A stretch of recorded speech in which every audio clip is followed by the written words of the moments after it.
Bonjour à tous et bienvenue sur ma chaîne Trading the Trend. Aujourd'hui, je voulais vous parler de stratégie concernant la plateforme à venir Liquid Loans. Alors, si ça se lance correctement et qu'on n'a pas affaire à une arnaque, ça pourrait être le premier play intéressant sur la DeFi de Pulse Chain sans même avoir de loans d'ailleurs.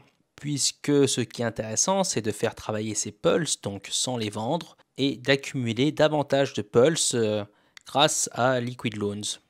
Je vais vous montrer par exemple un petit truc sur lequel j'ai bossé un petit peu. Alors le point de départ c'est celui-ci, on a des pulses qu'on met en collatéral, qu'on met donc dans le système pour mint, pour récupérer des USDL, donc des stablecoins qui sont backés par les pulses. Alors pour être tout à fait safe, on peut emprunter que 10%. Dans ce cas-là, on aurait un collatéral de 1000%. Donc on se protège d'une chute de 90% du marché de Pulse, ce qui, à mon avis, ne pourrait pas arriver d'un seul coup. Ça se verrait quand même sur le temps, sur plusieurs semaines, avec une chute par exemple la première semaine de 20-30%, ensuite la deuxième semaine on continue un petit peu dans ces eaux-là, et ainsi de suite, mais pas du jour au lendemain. Donc là on est très très safe en sachant que le système vous permet d'aller jusqu'à 110% de collatéral, ce qui est un peu dégène, mais ça pourrait correspondre à certains. Là on va partir sur quelque chose de très safe. Vous pouvez bien sûr changer ces nombres-là et ça marchera toujours. Donc ensuite, avec ces USDL empruntés, on achète du Pulse sur le marché que l'on remet en collatéral. Donc là, vous êtes à peu près à 0% de collatéral puisque si le Pulse ne change pas, vous avez remboursé entre guillemets votre prêt. On attend ensuite que le prix monte de Pulse, par exemple le 10%, ou ça peut être un autre nombre, peu importe. Et on peut à nouveau emprunter 10% de la valeur des Pulse empruntés. Donc ceux-là, pas ceux-là. On emprunte donc 10% de la valeur des Pulse empruntés après la montée. Ça fait monter le collatéral, donc on se sécurise encore plus. Et ensuite, on répète à nouveau la chaîne, c'est-à-dire qu'avec les USDL empruntés, on se retrouve sur cette case-là, on rachète du Pulse qu'on remet en collatéral, en tant que le prix monte, on va emprunter 10% de la valeur des Pulse qui sont empruntés, donc les nouveaux Pulse, hein, pas les anciens, qu'on remet ensuite dans le système, et ainsi de suite, ce qui permet donc de démultiplier ces gains. Et pourquoi pas, au cours du temps, vous pouvez même plus ou moins ajuster votre risque. Vous n'êtes pas obligé de rester à 1000% de collatéral. Certains vont être confortables à 200, 500, 1000, 1500, 800, enfin peu importe, ça c'est à chacun de voir où son aversion du risque est. Bien entendu, on n'est pas obligé de faire ça. On peut aussi, par exemple, mettre ces USDL dans ce qu'ils appellent eux la pool de stabilité. À propos, si vous ne savez pas de quoi je parle, je vous invite à aller voir une vidéo de 4 minutes faite sur la chaîne officielle de Liquid Loans en français. Ça se passe sur leur chaîne principale. Vous avez 4 minutes pour expliquer un petit peu les mécanismes du système. C'est fait en plusieurs langues, notamment le français. Je vais vous faire écouter un petit peu. Que vous pouvez prendre. 1. Emprunter. En tant qu'emprunteur, vous pouvez contacter. Alors oui, vous aurez droit à un accent canadien, mais dans la langue de Molière, donc c'est vraiment pas mal. Donc quand on a mis ces USDL dans la pool de stabilité, on est récompensé en PLS lors de liquidation. Il faut attendre que le prix en général baisse un petit peu en pulse lors d'un dip par exemple.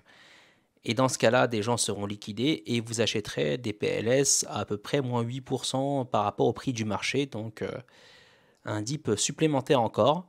Ensuite, avec les pulses en récompense que vous aurez, vous pouvez bien sûr refaire la boucle décrite. Et au départ, d'ailleurs, vous n'êtes pas obligé d'aller sur un ou l'autre chemin. Vous pouvez très bien faire les deux, 50-50, 20-80, 80-20, etc., etc. Je ne vais pas trop m'attarder sur toute cette stratégie pour le moment, puisque le système n'est pas sorti, même si les paramètres de celui-ci sont plutôt connus. On va attendre de voir si tout ça marche. À côté de ça, ils ont leur token Loan, dont le stacking est le plus fort pendant la première année, qui est divisé par 2 les années suivantes. Alors honnêtement, de mon côté, si le Loan pump bien, très certainement, j'échangerai une grosse partie de mes loans pour du Pulse que je ferai marcher dans ce système-là. Au moment où je tourne cette vidéo, il y a déjà 24 millions qui ont été levés grâce au sacrifice sur donc 5000 wallets. Il reste à peu près 1 jour et 15 heures au moment où je tourne la vidéo, mais pour vous, moins d'un jour normalement quand ce sera publié, pour la meilleure période de sacrifice, c'est-à-dire 1$ pour 10 000 points. Ensuite, il y aura une augmentation de 5% par jour de ce taux-là. Donc après cette période initiale, ce sera 1,05$ pour 10 000 points et ainsi de suite jusqu'au 30e jour et 20 jours après donc cette période-là de 1 dollar pour 10 000 points. Attention toutefois, je ne vous dis pas de sacrifier et d'investir dans ce projet. Si vous avez des questions dessus, avant de les poser, regardez mes vidéos concernant Liquid Loans que j'ai faites avant, notamment pesant le pour et le contre. Sachez que ce projet n'est absolument pas lancé par Richard Hart, c'est réalisé par d'autres personnes et ce sera un des premiers projets lancés sur Pulse Chain, en espérant tous bien sûr que Pulse Chain marche et que de deux, Liquid Loans soit un projet concret. Ça a l'air d'être le cas d'après mes recherches, mais ne vous basez pas sur les miennes. Faites vous-même vraiment vos recherches de votre côté et n'hésitez pas à voir les vidéos que j'ai déjà publiées sur ce sujet où je suis revenu pleinement notamment sur la tokenomics pour vous faire votre propre avis. Si après tout ça vous décidez de vouloir investir dans ce projet, eh bien vous avez mon lien de parrainage en description, c'est 5% pour le parrain et 5% pour le filleul. On a eu quelques gros sacrifices ces derniers jours, un qui tournait autour de 6 millions de dollars et un autre à 3,3 millions de dollars, donc plutôt important puisque les anciens plus gros sacrifices étaient de l'ordre du million de dollars. Et vous avez à peu près donc la médiane qui se situe aux alentours de 1000 dollars. Donc 50% des portefeuilles en dessous ont sacrifié 1000 dollars et moins, et 50% des portefeuilles ont sacrifié au-dessus de 1000 dollars et plus. Je dirais même que la médiane est un peu en dessous, elle est plutôt vers les 750 dollars. C'est une estimation à vue, hein, c'est pas un calcul mathématique exact puisque je n'ai pas pris tous les portefeuilles et ensuite fait le calcul mathématique.